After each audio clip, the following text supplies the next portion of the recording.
നമസ്കാരം സുഹൃത്തുക്കളെ, നമ്മുടെ മത്സ്യക്കാഴ്ച എന്ന ചാനലിലേക്ക് ഏവർക്കും സ്വാഗതം. ഇന്ന് നമ്മൾ പരിചയപ്പെടാൻ പോകുന്നത് അക്വേറിയം ലോകത്തെ ഒരു മിനി ഗുണ്ടയെ ആണ്. പേര് കേട്ടാൽ സമാധാനപ്രിയനാണെന്ന് തോന്നും, പോളാർ പാരറ്റ് ഫിഷ്. പക്ഷേ കക്ഷി അത്ര നിസ്സാരക്കാരനല്ല കേട്ടോ. ഇവന്റെ ലുക്കും സ്വഭാവവും തമ്മിൽ ഒരു ബന്ധവുമില്ല. അതെന്താണെന്ന് നമുക്ക് ഇന്നത്തെ വീഡിയോയിൽ നോക്കാം. ആദ്യം ഇവന്റെ ലുക്കിലേക്ക് ഒന്ന് നോക്കൂ.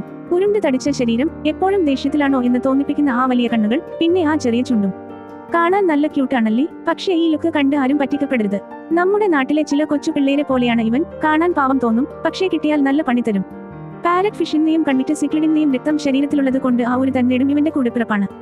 ടാങ്ക് സെറ്റപ്പും വീട് പണിയും. ഇവനെ വളർത്താൻ ഒരു 20 ഗാലൻ ടാങ്ക് എങ്കിലും വേണം. ഇവന്റെ പ്രധാന വിനോദം എന്താണെന്നറിയാമോ? ടാങ്കിനുള്ളിലെ ഇന്റീരിയർ ഡിസൈനിങ് ആണ്. നമ്മൾ വെച്ചുകൊടുത്ത കല്ലും ചെടിയും ഒക്കെ ഇവൻ സ്വന്തം ഇഷ്ടത്തിന് മാറ്റി പ്രതിഷ്ഠിക്കും. അതുകൊണ്ട് ടാങ്കിൽ മൺപാത്രങ്ങളോ കല്ലുകളോ വെച്ച് ചെറിയ ഗുഹകൾ ഉണ്ടാക്കി കൊടുക്കണം. അവിടെ ഇരുന്ന് നോക്കിയാലേ ഇവന് ഒരു തറവാടിത്തം കിട്ടുകയുള്ളൂ. വെള്ളം എപ്പോഴും ക്ലീൻ ആയിരിക്കണം, അല്ലെങ്കിൽ കക്ഷിക്ക് പെട്ടെന്ന് മൂഡ് ഓഫ് ആകും. ഭക്ഷണത്തിന്റെ കാര്യത്തിൽ ഇവൻ ഒരു മടിയനുമല്ല. എന്ത് കൊടുത്താലും കഴിച്ചോളും. പക്ഷേ മറ്റു മീനുകളുടെ കൂടെ വളർത്തുമ്പോൾ കുറച്ച് ശ്രദ്ധിക്കണം. പ്രത്യേകിച്ച് നമ്മുടെ പാവം ഗോൾഡ് ഫിഷുകളുടെ കൂടെ ഇവനെ വിടരുത്.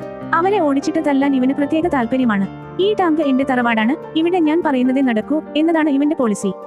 അതുകൊണ്ട് ഇവനെ പോലെയുള്ള മറ്റ് സിക്ലിഡുകൾക്കൊപ്പമോ അല്ലെങ്കിൽ പോളാർ ഫിഷുകളെ ഗ്രൂപ്പായോ വളർത്തുന്നതാണ് നമ്മുടെ സമാധാനത്തിന് നല്ലത്. സുഹൃത്തുക്കളെ, നിങ്ങളുടെ അക്വേറിയത്തിലും ഇതുപോലെയുള്ള വികൃതി കുട്ടികളുണ്ടോ? ഉണ്ടെങ്കിൽ അവരുടെ വിശേഷങ്ങൾ താഴെ കമന്റ് ചെയ്യണേ. ഇതുപോലെയുള്ള തമാശ നിറഞ്ഞ മീൻ വിശേഷങ്ങൾക്കും അറിവുകൾക്കുമായി നമ്മുടെ മത്സ്യക്കാഴ്ച എന്ന ചാനൽ ഇപ്പോൾ തന്നെ ഒന്ന് സബ്സ്ക്രൈബ് ചെയ്തേക്കൂ. അപ്പോൾ ശരി, ഈ കൊച്ചു ഗുണ്ടയെക്കുറിച്ചുള്ള ഇന്നത്തെ വിശേഷങ്ങൾ നിങ്ങൾക്ക് ഇഷ്ടപ്പെട്ടുവെന്ന് കരുതുന്നു. അടുത്ത വീഡിയോയിൽ മറ്റൊരു വെറൈറ്റി മീനുമായി നമുക്ക് വീണ്ടും കാണാം.